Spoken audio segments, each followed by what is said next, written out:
DRDO ने उतारा खूंखार समुद्री फाइटर जेट। अब नहीं पड़ेगी आईएनएस विक्रांत के लिए दूसरे देश के फाइटर जेट की जरूरत। चीनी फाइटर जेट घुसे भारतीय सीमा में तो भारत का दिखा खतरनाक रूप। दोस्तों, जो खबर हम आपको बताने जा रहे हैं इसे सुनकर आपका सीना गर्व से चौड़ा हो जाएगा, क्योंकि भारत में अब एक ऐसा खतरनाक फाइटर जेट बन गया है जो तेज हवाओं में उड़ेगा और जिसका काम दुश्मनों को राख में बदलना होगा। उधर जब से डीआरडीओ ने इसकी पहली झलक दुनिया के सामने रखी है, तब से अमेरिका, फ्रांस और रूस के होश उड़ गए हैं, क्योंकि अभी तक यही दुनिया के 3 देश थे जिनके पास ऐसे फाइटर जेट्स हैं जिनको समुद्र की लहरों में तैरते हुए एयरक्राफ्ट कैरियर से उड़ाया जा सकता है।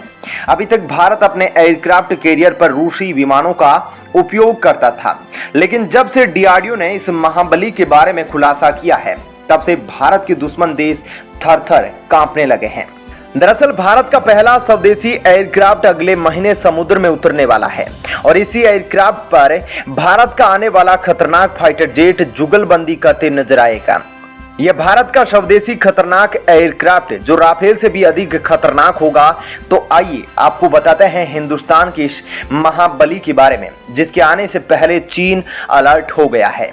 अगले महीने भारत की ताकत को समुद्री लहरों में बढ़ाने के लिए एक नया एयरक्राफ्ट लॉन्च होने वाला है, जिसका नाम है आईएनएस विक्रांत। भारत में बना यह स्वदेशी एयरक्राफ्ट जो भारतीय नौसेना में शामिल है। भारत में बना यह स्वदेशी एयरक्राफ्ट भारतीय नौसेना का स्वाभिमान है।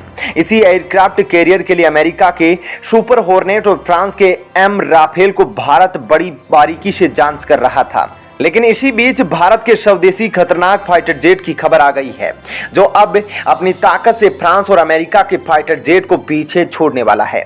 दरअसल भारत के इस आसमानी शिकारी का नाम टेड बीएफ फाइटर जेट यानी कि twin engine deck based fighter jet होगा। इसका निर्माण डीआरडीओ में किया जा रहा है और खास तौर पर भारतीय नौसेना की पूरी जरूरतों को ध्यान में रखकर इसे बनाया जा रहा है। इसे पहली बार दुनिया ने पिछले साल 2021 में बेंगलुरु के एयर शो में देखा था, जिसके बाद दुनिया में हल्ला मच गया कि भारत एमका के अलावा एक और खतरनाक फाइटर जेट की मैन्युफैक्चरिंग कर रहा है, जिसको लेकर अब खबरें भी आ चुकी है। तेजस विमान की खूबियों के बारे में तो आप परिचित होंगे। अब उसी का यह नेवल वर्जन होने वाला है, लेकिन उससे भी कहीं ज्यादा खतरनाक और ताकतवर होगा, क्योंकि तेजस विमान सिंगल इंजन वाला है, जबकि यह डबल इंजन वाला विमान होगा। इस फाइटर जेट की खूबियों के बारे में आपको बताएंगे, उससे पहले आप ये जान लीजिए कि इसकी तुलना अमेरिका के सुपर हॉर्नेट से करी जा रही है। दरअसल आपको बता दें कि दुनिया में कुछ गिने चुने फाइटर जेट एयरक्राफ्ट कैरियर से उड़ान भरने में सक्षम है। इसमें अमेरिका का F-18, फ्रांस का एम राफेल और रूस का मिग विमान है। अभी तक भारत अपने एयरक्राफ्ट पर रूस के मिग विमानों का उपयोग करता आ रहा था, लेकिन इसमें कई सारी दिक्कतें आती थी। इसके लिए भारत अब खुद ही अपने एयरक्राफ्ट के लिए twin engine deck based fighter jet का निर्माण कर लिया है। इसे हवा और जमीन दोनों पर मार करने वाली मिसाइलों से लैस किया जाएगा। इस फाइटर जेट में ब्रह्मोस और अस्त्र जैसी मिसाइलें लगाई जाएगी और साथ में बड़े रिफ्यूलिंग फीचर भी मौजूद होगा। वहीं इस विमान से हवा में रहते हुए एक विमान से दूसरे विमान में ईंधन भरा जा सकेगा। यह दुश्मनों के फाइटर जेट को आसमान में अंधा बना सकेगा। दरअसल इसमें मॉडर्न इलेक्ट्रॉनिक वॉरफेयर सिस्टम लगे होंगे, जिसके उपयोग से दुश्मन के फाइटर जेट की कंट्रोल खत्म हो जाएगी। इस विमान के विंग स्पैन फोल्ड हो सकेंगे, जिसके चलते यह आसानी से किसी भी छोटी जगह में फिट हो सकेगा। वहीं इस विमान के आगे की डिजाइनिंग पूरी तरह से अमेरिका के F-22 रैप्टर और F-35 की तरह होगी। इसमें इस तकनीक का बखूबी इस्तेमाल किया गया है, जिसके चलते यह रडार की नजरों से बच सकेगा। इसी वजह से यह राफेल से भी ज्यादा खतरनाक होने वाला है। दोस्तों, यह तो थी इस वीडियो की पहली खबर। आइए दूसरी खबर के बारे में बताते हैं। भारत को इस बार चीन फिर से अपने जाल में फंसाने की एक खतरनाक चाल चली थी। भारत के लिए चीन के एक हाथ में फूल माला और दूसरे हाथ में तलवार होती है। दरअसल LAC सीमा पर चीन की खतरनाक तैयारी भारत के सामने आई है, जिसके बाद इस बार भारतीय सेना अपनी कमर कस चुकी है और चीनी ड्रैगन के कागजी शेरों की छोटी छोटी आंखों को निकालने की तैयारी कर ली है। इस बार घुसपैठ चीन की वायुसेना ने करी है। चीन का एक लड़ाकू विमान भारतीय सेना के बिल्कुल करीब आ गया था, जिसके बाद भारत की ओर से उस विमान को टारगेट करने की तैयारी पूरी की जा चुकी थी। बस कुछ ही सेकंड का फासला रह गया, नहीं तो चीन का फाइटर जेट आसमान में ही तबाह हो जाता। यह घटना पूर्वी लद्दाख की है, जहां पर चीनी विमान भारतीय चौकियों के बिल्कुल नजदीक आ गया था। अब भारत LAC सीमा के रूल्स को फॉलो कर रहा था, नहीं तो अब तक चीन से युद्ध शुरू हो जाता। भारत ने भी लद्दाख में अपने राफेल विमान को तैनात कर रखा है और इसके साथ आकाश मिसाइल सिस्टम अलर्ट मोड पर रखा गया है। अगर यहां पर भारत चाहता तो आकाश मिसाइल का इस्तेमाल करके चीनी फाइटर जेट को आसानी से तबाह कर सकता था। लद्दाख में आकाश मिसाइल सिस्टम को तैनात किए जाने का यही मकसद है कि चीन की ओर से अगर कोई फाइटर जेट के द्वारा घुसपैठ की जाती है तो उसे आसमान में ही तबाह किया जा सकेगा।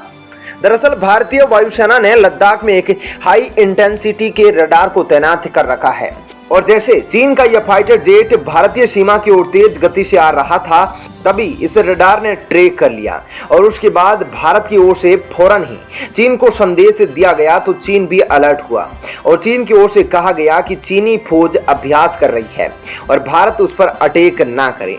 इस घटना के बाद भारत की ओर से कड़ी प्रतिक्रिया दी गई और चीन को अपने कारनामों पर लगाम लगाने की हिदायत दी गई, अन्यथा भारत भी अब चुप नहीं बैठने वाला है। भारत पहले भी कह चुका है कि अगर चीन एक कदम आगे चलेगा तो भारत 2 कदम आगे बढ़ाएगा, अगर चीन 1 कदम पीछे रहेगा तो भारत 2 कदम पीछे करेगा। यानी कि भारत अब खतरनाक भी है और शांति भी चाहता है। वहीं अब चीन की इस घुसपैठ का भारत ने बड़ा तगड़ा जवाब दिया है। चीन के ऐसे जख्म पर भारत ने घाव किया है कि चीनी ड्रैगन दर्द के मारे चिल्लाने लगा है। तो आइए आपको बताते हैं चीन की इस घुसपैठ का भारत ने किस तरीके से जवाब दिया है। दरअसल चीन को सबसे ज्यादा दिलचस्पी भारत के पड़ोस में है। पाकिस्तान, श्रीलंका, नेपाल, भूटान, बांग्लादेश में लगातार चीन अपना प्रभाव बढ़ाने की कोशिश में लगा रहता है। इन देशों में चीन घुसने के बावजूद भी अभी तक भारत पर अपना प्रभाव नहीं छोड़ पा रहा है। उसकी सबसे बड़ी वजह है भारत ने भी ऐसे पैंतरे खोज लिए हैं जिसे चीन भारत में घुसते ही राख में तब्दील हो जाएगा। पिछले कुछ सालों में देखा जाए तो भारत लगातार अपनी सेनाओं में इजाफा कर रहा है, सेनाओं को नए नए हथियारों की खेप पहुंचा रहा है। वहीं दुनिया का नंबर 1 फाइटर जेट MK का निर्माण कर रहा है। लेकिन इन सब के अलावा भारत का सबसे बड़ा हथियार भारत की विदेश नीति रही है, जिसके जाल में चीन हमेशा जकड़ कर रहा है। इसके अलावा भारत चीन को काबू में लाने के लिए गैर परंपरागत तरीकों को भी अपना रहा है। दरअसल 6 जुलाई को चीन के साथ भारत ने ऐसा कुछ कर दिया कि चीन के होश उड़ गए हैं। भारत चीन की सबसे कमजोर नस को पकड़ कर रखा है और जब चीन ज्यादा उछलने कूदने की कोशिश करता है तो इसी नस को दबा देता है और चीन धड़ाम से गिरता है। दरअसल भारतीय प्रधानमंत्री नरेंद्र मोदी ने दलाई लामा के 87वें बर्थडे के दिन फोन पर बात की और कहा कि आपके जीवन की लंबी आयु की कामना करते हैं। ड्रैगन हमेशा से भारत को कहता आया है कि वह दलाई लामा से अपने सारे संबंध और बातचीत खत्म कर दे, लेकिन भारत कभी भी चीन के इस गीदड़ भौंकी के आगे नहीं झुका है। उधर एक बार फिर से चीनी ड्रैगन को जब से यह खबर लगी है कि भारतीय प्रधानमंत्री का दलाई लामा को फोन कॉल आया है, तब से ड्रैगन का गुस्सा फूट पड़ा है। दलाई लामा के जन्मदिन पर भारतीय प्रधानमंत्री का फोन से बात करना चीन को बहुत ज्यादा अखर रहा है। वहीं चीन ने तुरंत इस बात पर आपत्ति भी जताई है। तो दोस्तों इस वीडियो में इतना ही, लेकिन आपका क्या कहना है इस खबर पर जरूर बताइएगा। साथ ही वीडियो को लाइक और शेयर जरूर करें। धन्यवाद।